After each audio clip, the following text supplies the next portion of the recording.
a real estate and finance expert that goes to bat for you every day as a consumer advocate. Your host and the consumer quarterback, Brandon Rhymes. And yes, welcome to the Consumer Quarterback Show. Blessed and highly favored to be able to come to you here on a daily basis, providing you timely updates. And, what we try to do is help you as a consumer advocate, help you understand those buying decisions, make you more street smart here on the Consumer Quarterback Show. And we got a great lineup for you per usual today.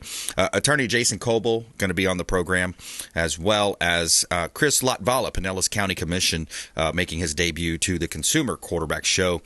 Sound of Freedom. You got to go see it. It's a great movie, Sound of Freedom, based on the incredible true story. He shines a light on even the darkest of places. After rescuing a young boy from ruthless child traffickers, a federal agent learns the boy's sister is still captive and decides to embark on a dangerous mission to save her life. It's a great movie. I just checked it out yesterday. Really awesome movie. Kind of leads into our southern border conversation that we're going to talk about. I got a clip from John Rich as well on the southern border. Our open southern border, that is. But before we do, I want to jump into a couple of our hot listings. We always like to feature our real estate properties live on air. My wife, Lindsay, and I own a top 100 real estate team here in Tampa Bay, maximizing the exposure and the profit for our sellers on the sale of their real estate properties.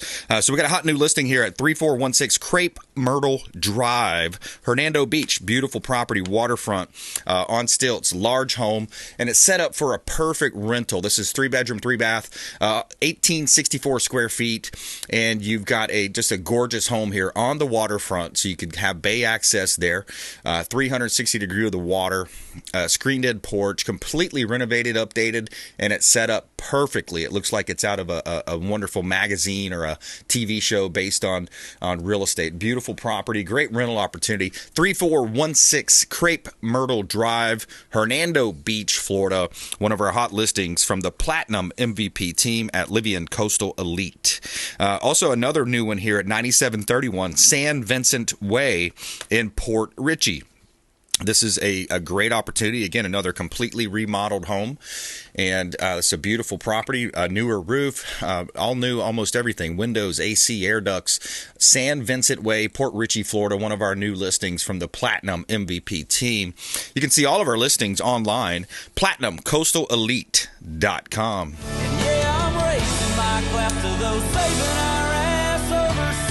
Yeah, that's right. Shout out to our troops, our veterans, everybody supporting, coming off a great holiday. The holiday brought to you by those that bear arms, So let's welcome in Chris Latvala. Welcome in, sir. Thank you very much for having me. Yeah, thanks for all you do, and serving 8 years as a state rep prior to being a county commissioner. What's been your mantra as you served our state? Yeah, it was an honor to serve in Tallahassee. I got to serve with America's best governor, Ron DeSantis, for his last or my last couple of years up there, and we were able to get a lot of things accomplished. I served as the education chair my last 2 years. So one of the crowning achievements then was the controversial idea that a lot of people lost their minds over, but it was a pretty common sense thing that biological boys should not be playing girl sports. Right. And so we passed that my last term and expanded school choice and gave teachers pay raises, a lot of things that I'm very proud of. Yeah, that's awesome. The teachers need to be, paid appropriately. A lot of this stuff today is like common sense stuff. You got Leah Thompson dominating, setting new records in women's. It's unbelievable. Would you ever thought you see this kind of stuff? Right. And Allison Felix, who was the fastest woman in America and fastest woman alive, could not beat the top 300 high school boys in the 400 meters. Right. And so, it's Great just it's biology, it's science. Exactly. And the other side, yells about science and all that kind of stuff. Exactly.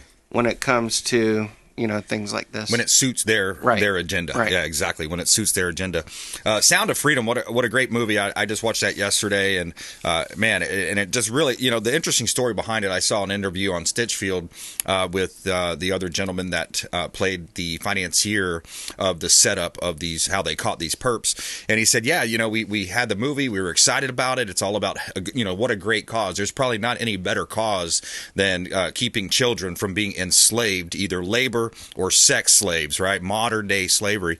And he said, yeah, we presented it. I guess it's something to the effect that Disney bought it, sat on it for like 2 years, and then they finally were able to buy the rights back to get the film out to the public. So in essence, the nefarious, actions by Disney kept this movie from playing out, and then they went and did it. I'm going to play a quick clip here from John Rich on the southern border and what leads to this. Many lawmakers and activists are pointing out that open border policies have led to massive rise in child and human trafficking. We've seen actually since 2021 over 250,000 unaccompanied children entering the U.S. That's without a parent or legal guardian. How does immigration policy tie into this? Is this part of the reason that we're the number one destination for this issue? I would say it is one of the reasons. I mean, 250,000 kids in the U.S. right now that were unaccompanied. Where are they? Have you seen 250,000 Amber Alerts on your iPhone? No. Are you seeing this as a headline on the news? No. Where are they? They're somewhere, and it's not a good place. And so, yeah, when you leave the border open, it lets the bad guys on both sides of that border cut deals, make arrangements to get these kids taken from where they should be and put in places where it's literally living hell. I mean, it's like the scenes that we were watching in Sound of Freedom. That is going on all over the country. It's a hard thing to grasp, isn't it? Yeah. I mean, we watched it last night. You wake up and it's still with you because you realize that's going on. That happened to me too, man. I was literally like last night I was dreaming about it and I was like, wow, this is, until it happens to somebody they know, right? I think that's what happens with human beings. It's like, oh yeah, it's not going to happen to me. I don't need to wear a concealed carry. I'm not going to be in a situation where I need a gun or, one of these types of situations, right? But here you have our open border. The estimations, President Trump estimates it somewhere around like 15 million just this past year. What's going on at the southern border? What do you think's behind this, Chris? Well, the Biden administration has different priorities, and sealing the border is not one of them. And until we seal the border, people are just going to pile in, and it's sad. One of the most heartbreaking meetings I had during my time in Tallahassee was with a human trafficking victim. And I've gotten to know a couple of the nonprofits in our community that deal with human trafficking and visit some of the safe houses in our community. And it's hard to believe that in Pinellas County we have to have, multiple safe houses for women, children, and even men and boys who are victims of human trafficking. Right. But we do. Yeah. Because it's so prevalent and human slavery exists, whether it's sexual or economic. Yeah. And unfortunately, the Tampa Bay area is a hotbed for it. Yeah, exactly. It's dealing with the port and the proximity to Mexico, South America. But I want to get to some local stuff here. I just wanted to get that out of the way. What a powerful movie! If you haven't seen it or heard about it, Sound of Freedom. Go out and watch it and think of ways that you can get involved. Think of ways that maybe you can at least, at minimum, spread the word. So that's what we try to do here on the Consumer Quarterback Show. We're here with Chris Latvala, Pinellas County Commissioner. I'm your host, Brandon Rhymes. So I did notice one of your post about the Palm Harbor Library. I guess it had another one of these big pride exhibits, huh? Yeah, and it actually was brought to my attention by a constituent, and local government is different than the state government where we're under the Sunshine Law. So if somebody brings something to my attention, I can't tell my colleagues about it, especially if it's something that we may vote on. So when it was brought to my attention, I reached out to the library director and basically said, "Hey, if you have this," and it was in the children's section, and it was a pretty big display, and the pictures I saw had a trans flag, a pride flag, had books about gender identity for kids. Jeez. It had a poster that lists the different, I guess, sexualities with the names under each of them. So there was a flag for demisexuals, for pansexuals, and I'll quiz you on what those are afterwards. Yeah, please do. Yeah. And other things, and this was in the kids section. Wow. And so I, asked him privately, hey, will you take this down? This is inappropriate. Mm-hmm. And, he wrote back and basically said, we're apolitical, we support everybody, so no, basically. So it just so happened that the following day, he came to one of our county commission meetings to do a budget presentation.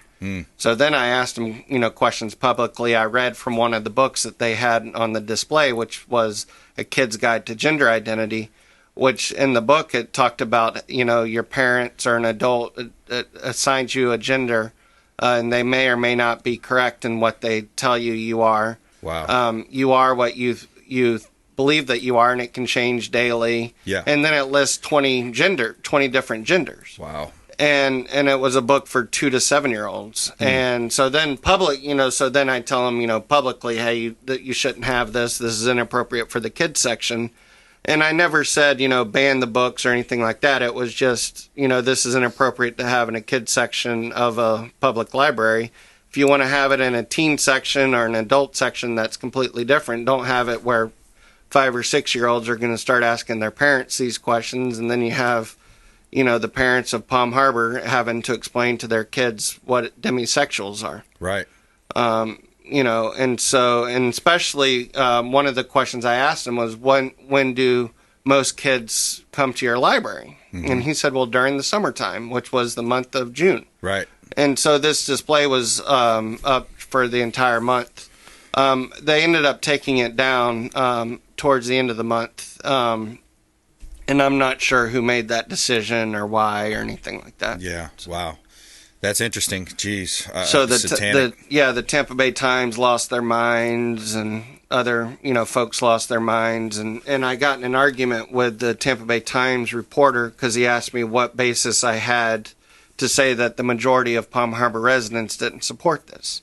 Huh. I said, well, look at the election results, and Ron DeSantis, who campaigned on this subject, mm-hmm. as well as Charlie Crist campaigned on against this. Yep. The Tampa Bay Times wrote extensively about what Ron DeSantis did his first term as governor, when it came to books and things like that.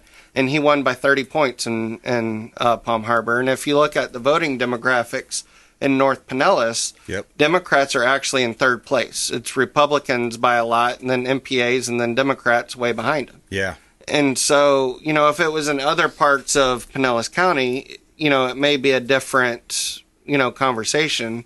Right. But those kinds of displays are up to the individual library directors. Okay. And so to have something like that in the most conservative part of the county, you're basically telling your customers and your residents, you could care less what they think. And there was a lot of people that reached out to the director and reached out to the library and said, we don't support this. And I did a public records request, and they sent back people. And there were people that, voiced their support, but they weren't from Palm Harbor. Right. They were from other parts of, maybe like St. Pete, which is fine, but they're not the Palm Harbor residents that I was referring to. And there were a few from Palm Harbor, but there were people from Pasco County. There was even some from Canada, and so it just in my mind that. Let kids be kids, and exactly. If you want to have that kind of stuff in the teen section, that's fine. If you want to have it in the adult section, that's fine. And if you still want to have a gender identity for kids book, knock yourself out, but don't have it on a display where, a 5-year-old can see it. Prominently displayed. First thing you see, just like Target did. Right. Just like, Target saw a huge backlash. Right. Last number I saw was around $13 billion in backlash. Bud Light lost a lot of money. Right. So corporations are slowly getting it. Even Larry Fink with BlackRock is backpedaling on the ESG comments now, which is another very just nefarious very, very backdoor kind of a way to get some of these climate cult policies through and other, types of policies. We got to take a quick break here, but you were also in the news lately. Can you give us a quick teaser, and we'll save the story for the next segment, but tell us about the story you were telling, or give us a little teaser. Yeah, sure. So in November, the Pinellas County Commission funded a nonprofit that had ties to the Uruhu group in St. Petersburg. The Uruhu group in St. Petersburg, so a black nationalist group. Correct. All right, we're going to talk more about that with Chris Latvala here, Pinellas County Commissioner, in studio with us at the Consumer Quarterback Show. Taking a quick break, coming back. Hey, follow us online. We'd love to connect with you at CQB Show, at Brandon Rhymes 1, online at Platinum Coastal Elite, or consumerqb.com. We'll be right back. Cutting through your typical media nonsense and offering you a rational and unbiased perspective on current events and life in Tampa Bay. Online at consumerqb.com. All right, Brandon Rhymes here, Consumer Quarterback Show, in studio with Chris Latvala, Pinellas County Commissioner, on the Consumer Quarterback Show. We like to feature our listings on air strategy for our Keller Williams team to help sellers sell faster for more money. We got a property, a $13 million property here at Pebble Creek. This is in Orlando. Development play. We've got commercial properties, vacant land, and residential.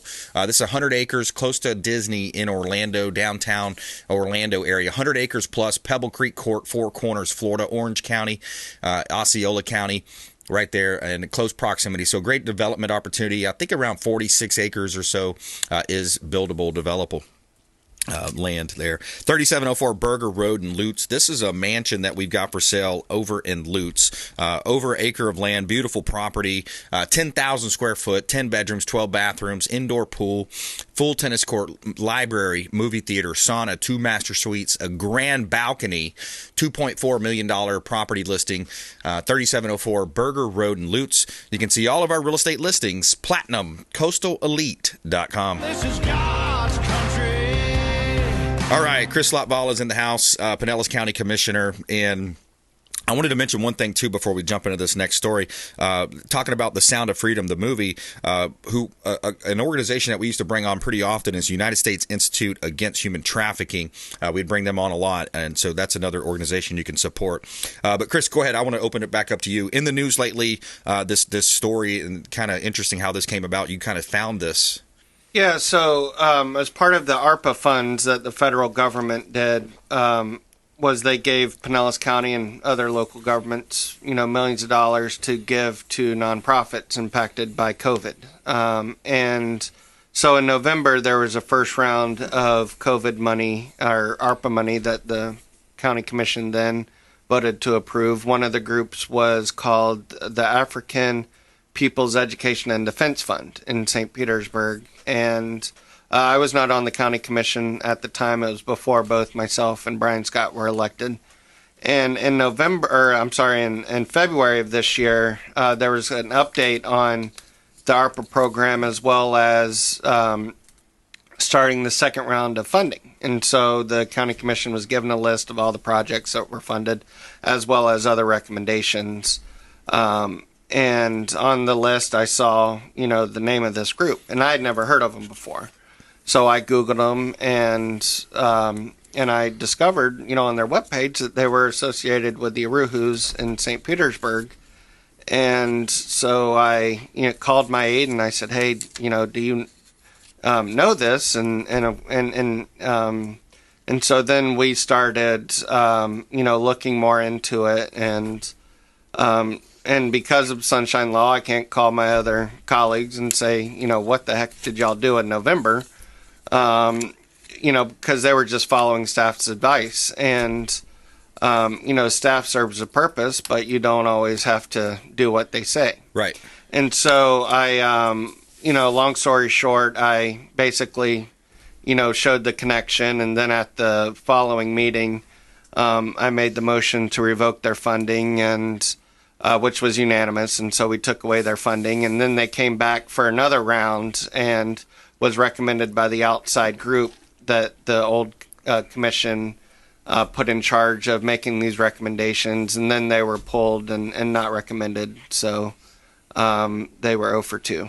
Yeah, but so tell me about that group, though. So one of their mission statements was... Yeah, so they're kind of a nationalist group, socialist, and they were in the news latest with the Russian connection.